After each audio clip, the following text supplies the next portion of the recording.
The other day I was teaching one of my favourite intervallic scale warm-ups, and I was noodling around with the basic concept, and I thought I'd turn it into a piece of music which you've just heard. Really just to share some of the ways that I'm thinking about harmony, the chords and melody, and maybe to inspire you to explore some similar concepts. It's all based around the interval of a seventh. Now this is the widest interval within the octave. We're in the key of E major, and initially at least I'll be using this C-shape major scale here in fourth position.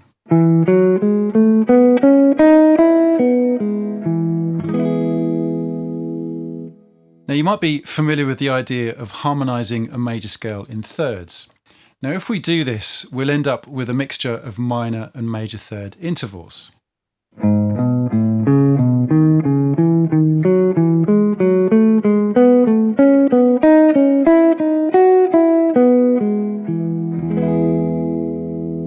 Now we can do exactly the same thing with our seventh, and similarly we'll end up with a mixture of minor and major seven intervals.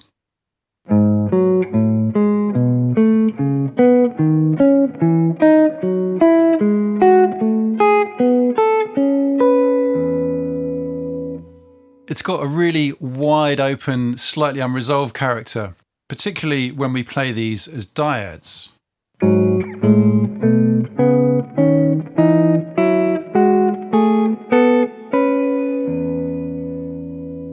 Although this uses a familiar C-shaped major scale, this exercise really gets us out of just going up and down through the scale via muscle memory. Now obviously this is much better for improvising and just generally knowing our scales a lot better. The interval of a seventh is also really wide, so it tends to sound quite modern and is a really great way of creating some interesting sounds out of familiar territory.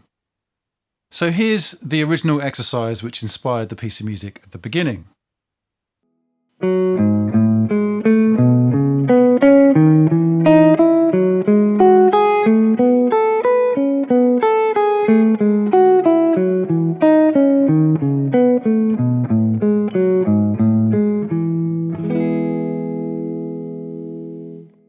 Now, as useful as this is as an exercise, it's not really music.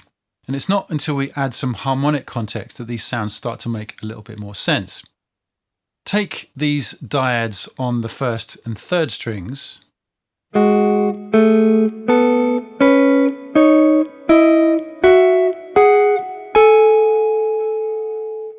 When we put the E behind them, they start to come alive.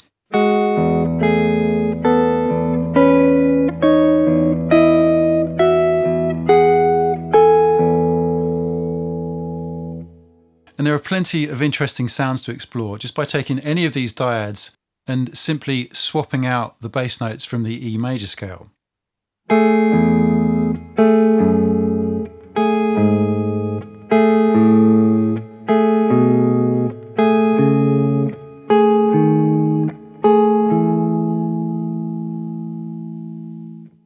There's some really beautiful, slightly melancholy sounds in there.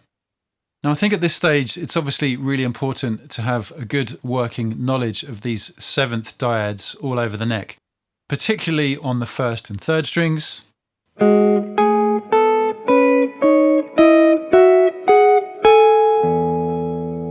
and second and fourth strings.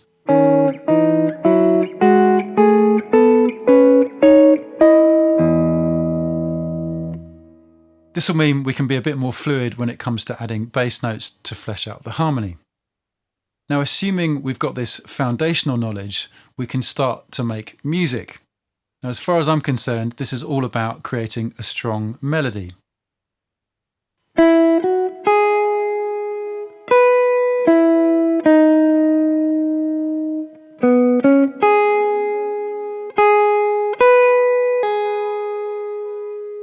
So nothing complicated there, but it's using a pretty universal concept of call and response. We've got our opening phrase.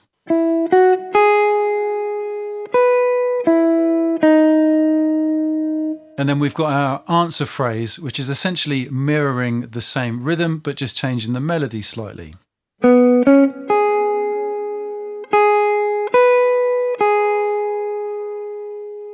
So if we add in our seventh concept, you can hear how it starts to take shape.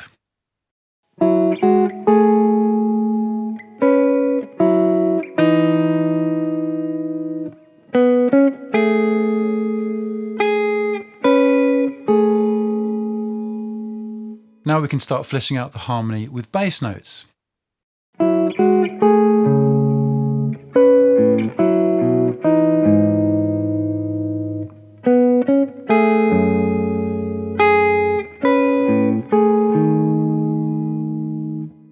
Now, a couple of interesting chord shapes are thrown up here. One is this shape up here in 7th position,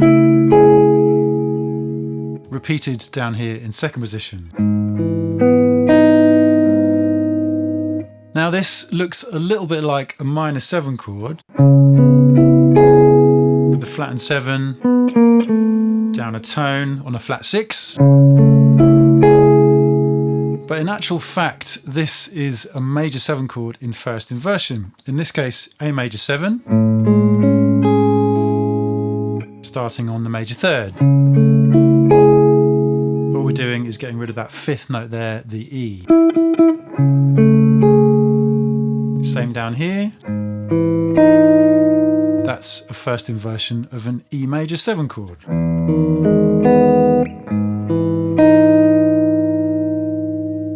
Fundamentally, I'm looking for some nice sounding chords that contain the melody notes. For example, we've got access to all of these nice sounding chords. We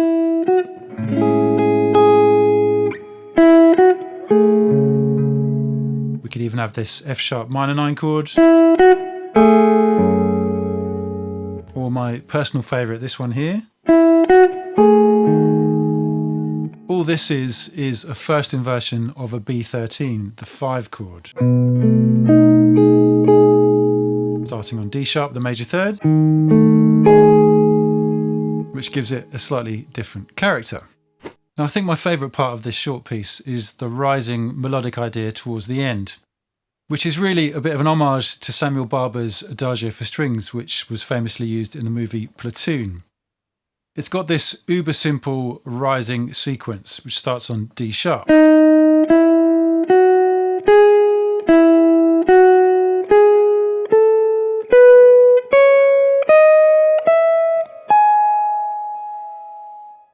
Now, if you've been practicing your 7th diads, all we need to do is put them on every other note. So we end up with this.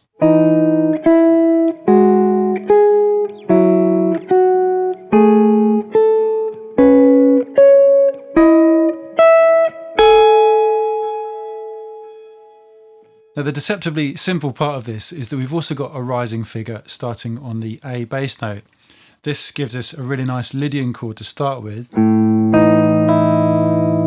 then we just travel up with half notes. And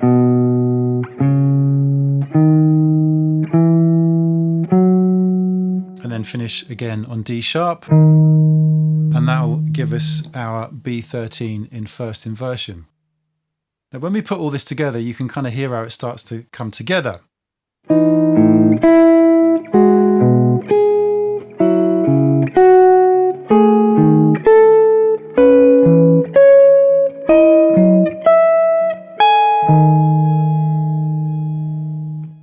Now, because I want all of those notes to ring into one another, we have to reconfigure the fingers slightly, so you end up with this.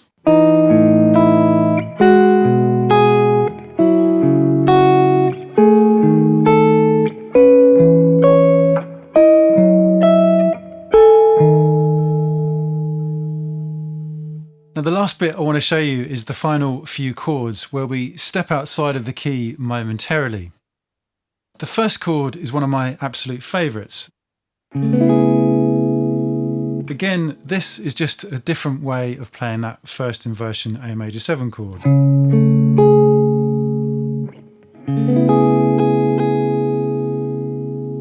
Now the second chord is where we're stepping outside of the key. We've got this shape. Again, this is just another way of playing a major 7 in first inversion. But this time of an F major 7 chord. F major 7 is not in the key of E major.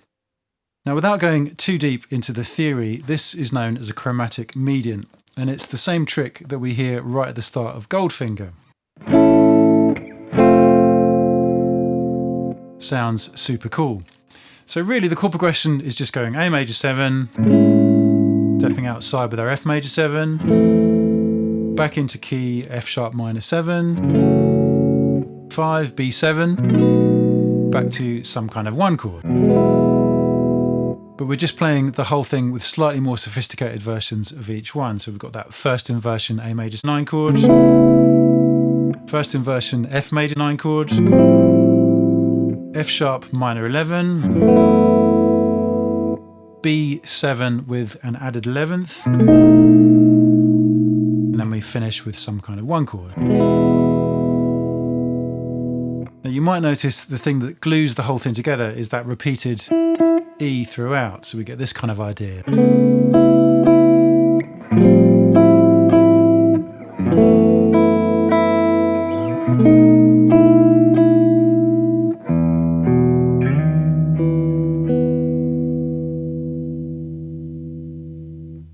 So that just about wraps things up. I hope this lesson has given you some interesting things to work on, both from a songwriting perspective, but also the technical side with some wide, stretchy chords and some different ways to approach the major scale. As always, let me know in the comments how you're getting on with this, and I'll see you again next time.